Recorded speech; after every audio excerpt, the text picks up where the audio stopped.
Hi, everyone. Thanks for hanging out with us. My name is Kat Shear, and this is a special presentation from Clydesdale Media. Before we get started, I'd like to remind everyone about our sponsors. RX Smart Gear provides world-class jump ropes, grips, and other gear for us all. Use the code Clydesdale15 for 15% off your order at rxsmartgear.com. Mobility Movement is a program that teaches you how to increase your capacity to heal, reduce recovery time, and restore your nervous system to peak health. Everyone gets a 7-day trial, and after that, our followers will get their first month free when they use the code Clydesdale free month at mobilitymovement.com. And finally, C4 Energy, delivering the most effective, best tasting, and highest quality products. Get 20% off when you use the code Clydesdale at checkout at c4energy.com. That's C, the number 4, energy.com. And today on Meet the Athlete, we are chatting with Atlas Games semifinalist Gabby Ocker. Gabby, welcome. Thank you for having me. Yeah, of course. Thanks for taking the time. Mhm. I stalked your Instagram a little bit. Are you already in Canada? Yes. Yeah. Okay. So we landed this About your morning. adventures. Yeah. Yeah, it's been great. I'm glad we had some extra time to explore old Montreal and get settled before check-in and go time on Friday. Perfect. According to your profile on the CrossFit Games website, you're 25 years old. You're from CrossFit Solidarity, and you've been doing this a bit. This will be your 9th season at CrossFit, and I want to start with sharing this picture for Yeah. everyone that's on your Instagram. This is a picture of standing in front of the sign for the 2013 Mid-Atlantic Regionals. Since then, my dream has been to compete at the elite level. This was in 2020 when you're going to compete in some semifinals. So how did you get into CrossFit? So my mom was actually the first one that started CrossFit. She tried it out, and at the time I was a senior in high school, and it was field hockey season, and she said, Gab, I think you're really going to like this. And so I started my senior year of high school, and then I moved to Charlottesville to go to the University of Virginia, and I was lucky enough to find Solidarity CrossFit, and they've been my biggest supporters and coaches that have gotten me here. Awesome.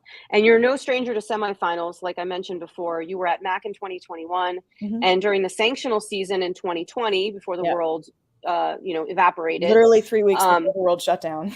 Right. So you did strength and depth and Norwegian CrossFit Championship. Yeah. What, like 3 weeks? Yes, I think they were about 3 weeks apart. Okay. Talk about how hard that is to do. I mean, I think what the most challenging part is the travel and the jet lag, and then also trying to stay in the zone for so long. You know, after London, I didn't get much of time off or much of a deload because we had to stay in pretty good shape to make a decent showing at Norway. What did you, and then you had an appearance at MACC last year. Yeah. Which was the actual semifinals. Yeah. And so that felt like a much bigger deal. I think that everyone agrees that semifinals feels more like regionals, and the sanctional system, everything has its pros and cons, but I think the sanctionals presented, I don't know, personally, like maybe some concerns about like legitimacy of competition, or, are people gaming the system to try to see like what the easiest one to qualify through is. But now that it's much more formal in semifinals, it feels like regionals, and it feels like you're truly in an elite group of athletes. Did you feel like the programming at MACC last year was beneficial to you compared to some of the other ones that you saw? Because at that point in time, there still wasn't any shared programming, right? It was still, choose your adventure sort of, and you may or may not have gotten a choice of where you went. So how did that programming affect you, do you think? Well, so last year I went through a lot of major life changes. I chose to do it all at once, 6 weeks before the MACC. And so honestly, I was just really grateful to be there. And the programming I thought was the workouts were really hard and challenging. But I think I'm much more looking forward to all the workouts now that I've had a normal training season leading up to competition. Yeah. So my next question was going to be sort of like, what has changed with your training from the end of MACC in 2021 until now? I think that after the MACC and after my life had kind of settled down, I remembered how much I loved training. And this has been my most consistent training year. You know, I've missed so few workouts, and I've been really lucky that I was living in Colorado at the end of or after the MACC, and then I moved back to Charlottesville in November, and I've had a consistent training partner, Sydney Turner, every day since I've been back. My coach, Connor Duddy, he's competing as well, Nice. and he's in Solidarity. And so, I mean, this has been the best training year and really kind of the best year of my life. So I'm really, really excited to compete. Awesome. Clear this up for me. I'm looking on your Instagram right now. Yeah. Ooh, you got a note from Hofstra Yeah. welcoming you to the Pride. A long time ago. Yeah. You went to UVA. So what's the drama there? It was, I think in high school, I played field hockey and lacrosse, and there was a chance for me to play lacrosse at the collegiate level, but I ended up choosing the more academically challenging school over Hofstra. And obviously, I'm really grateful that I did, because I don't think I would have discovered CrossFit without being at UVA and finding Solidarity. So you were going to play CrossFit. You were going to play field hockey at Hofstra. The plan was to try to play walked on or something somewhere in college. I think Hofstra was an option, but I didn't choose to do that. So, and where were you living before college? Before college, Northern Virginia is where I grew up. So Alexandria, yeah. And is Charlottesville home now? Charlottesville is home now. Mm-hmm. Very cool. Yeah. What do you do for a living? Are you a full-time athlete? I wish. No, I'm really lucky that I work. Yeah, I'm lucky that my job is very flexible. I work as a consultant for a small firm that's based out of DC, but the work is 100% remote. And clearly I have the time to put into training as much as I want. Yeah. Now, you say a firm, is that like confidential or you just? Oh, no, it's just a small, it's Neptune Consulting.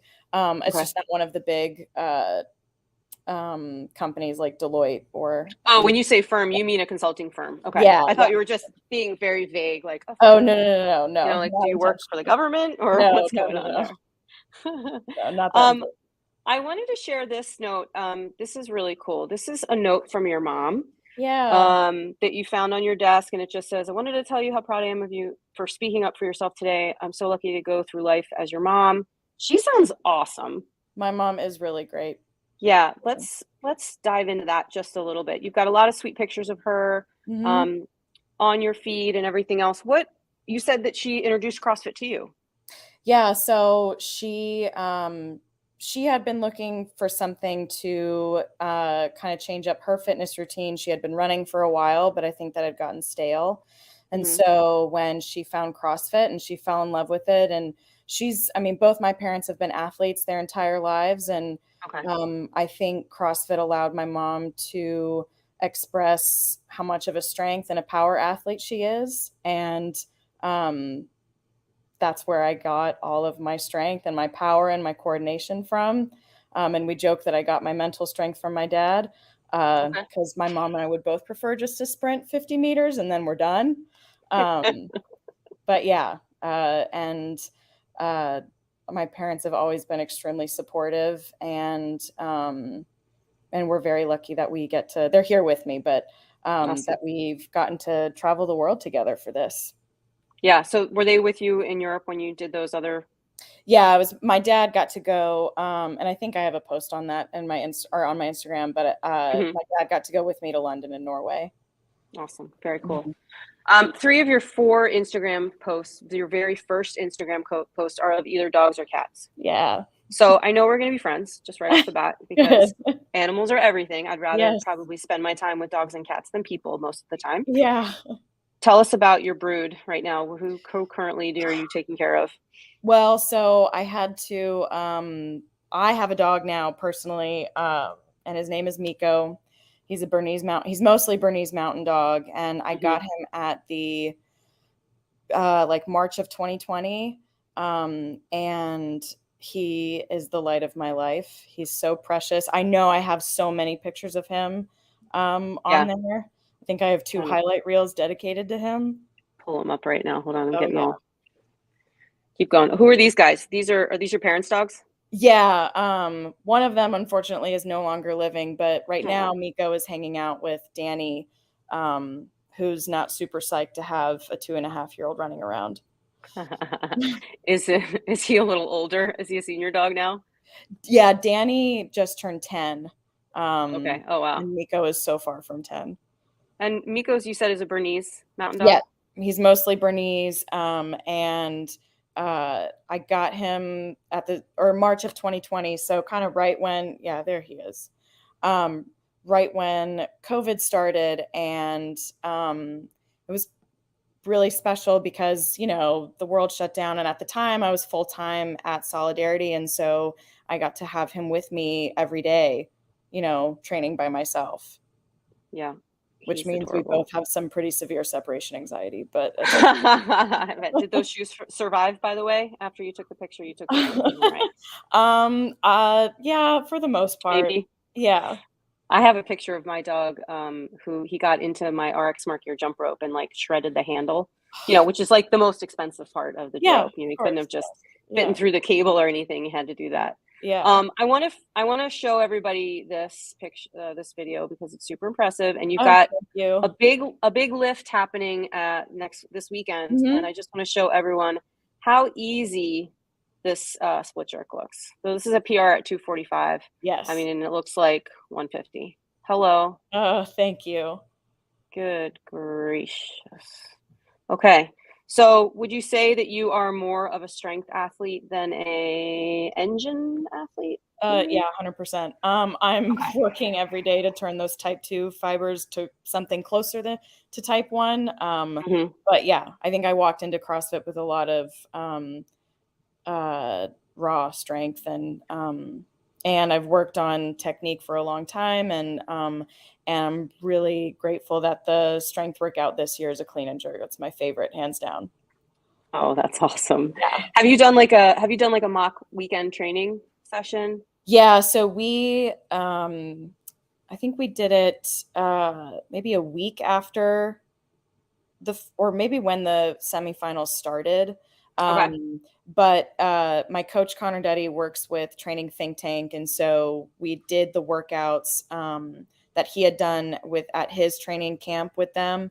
Yep. And but that was before we had found out any of the standardized workouts. But we've practiced the legless rope climbs, or iterations of them, and gotten some practice on cycling barbells. Okay. Yeah. What do you think your biggest hurdle for the weekend is going to be? It doesn't have to be a workout. It could be a mental thing, a nutrition thing, whatever. Yeah, I think mentally just reminding myself that it's hard for everybody. I think it's easy when workouts get hard to start having a pity party, like this is only hard for me. Everybody else is breezing through this, but reminding myself that it's supposed to be hard and it's hard for everyone. Right. And that's a good way to, whatever my best is going to be enough. Yeah. Yeah. Any takeaways from some of the semifinals that have already happened that you've had a chance to observe? Presumably you've watched a little bit. Yeah. So I've watched a lot. It's funny. Sometimes it makes me more nervous, and other times I'm like, oh, that's a good, like whatever I see somebody do, like especially on the legless rope climb workout. I think kind of like what I said, like seeing people struggle and reminding myself again, like you belong here and it's going to be hard and that's okay. I know I can do hard things. And then just little things, like especially in the legless rope climb workout, like gauging what time I want to hit, and then seeing, the girls like have time to jog the 170 and not, it's not a sprint by any means. Right. And, little things like that. And obviously it's been very, impressive to see like Tia's performance, and Mal and Danny Spiegel, Amanda Barnhart, so yeah. Where do we know where that workout is in the weekend? Yep, it's the last one. Oh, so they're doing a la Everyone Granite Games. Real fresh. Yeah. Yeah. Well, it's interesting because, you know, we got to see it at Syndicate and MACC and at a completely different place too. So Mhm. it's hard to sort of compare. You can't compare apples to apples to apples with No, something like that. no, I don't think at that point in the weekend like you can compare. So Yeah. it'll be And is good. the big lift on day one? No, I think that will be Saturday night. So again, like you've done Mm, 3, but yeah. there's not a lot of squatting. I know there's lunges on Friday, but I think our legs will feel pretty fresh, and it'll be kind of a go by feel thing in the warm up area. Yeah. Will you be squat cleaning any of those reps? Oh yeah, Yeah. I Right know from the my get go. yeah.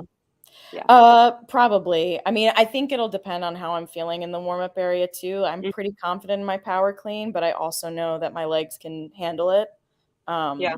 if I choose to squat it. So Have you ever split clean? Did you see that a couple times in the past? I didn't see Have you anybody seen it? split clean. No, I've never done that. So I saw it at I think I saw it at Syndicate.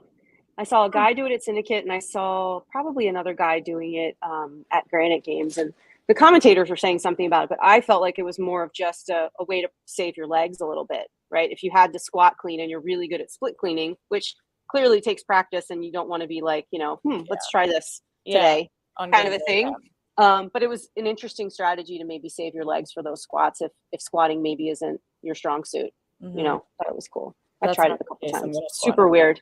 Yeah, Super weird. yeah. So what would you say your sort of ultimate goal for the weekend is then? To trust myself, to trust that I can do it, and to stay really present, and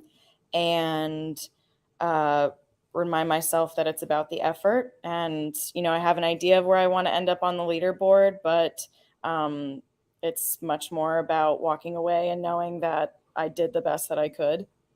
Yeah. And I think that's Who's gonna really only between like you and yourself. Absolutely. Yeah, and that's a better way to approach it anyway, because Mhm. anything else sets up some weird expectations, I feel like, that are Yeah, out of your control. exactly. Yeah, I have no control how the other girls are going to do. Right. Who's getting your coach's pass? My best friend Megan. Okay. Yep. She knows what to do. She's Oh, she gonna knows exactly what to do. She brings the right Okay. kind of energy I want. We have matching nails this weekend. Perfect. Yeah, yeah. You're vibing. Yes, it's going to be a lot of fun with her back there. Awesome. So last question. What would you like people to be saying about you after watching you compete this weekend? Like, man, that Gabby Ocker, she's blank. She's got some grit. She's not just strong. She can do other things too. That was 3 things, but okay. Yeah. Grit's probably the most I love it. Yeah. I love it. Okay. Yeah. Well, this has been fun to get to know you, Gabby. We wish you all the best. We won't be there in person, but we'll be screaming through the TV, Yeah. cheering you on, and hope you enjoyed this little get to know you. Make sure you stay in touch with us, Clydesdale Media. Absolutely. Yeah, And, I really appreciate it. I assume if this does not go your way this weekend, will you be continuing to pursue this CrossFit thing? Yeah, I can't Okay. imagine stopping. And I think my favorite memory actually from the MACC last year, Becca Voigt was competing, and she and I were in lanes next to each other, and in the corral, we started talking, and I'm like, yes, I know who you are. You're Becca Voigt. But I said, it's really cool that Tia and Brooke and all these other big names are here, but God, you've been doing this so long, and to me, that's really impressive. And I said, and I can't imagine myself stopping. I can't imagine a time where I'm not going to love this. And she said, you never have to stop. Yeah. So yeah, whatever happens this weekend, I'm going to try to go back next year. Yeah. That's awesome. Okay. Well, we'll be watching. Best of luck to you, Gabby, again, and thanks Yeah. for your time. Thank you so much.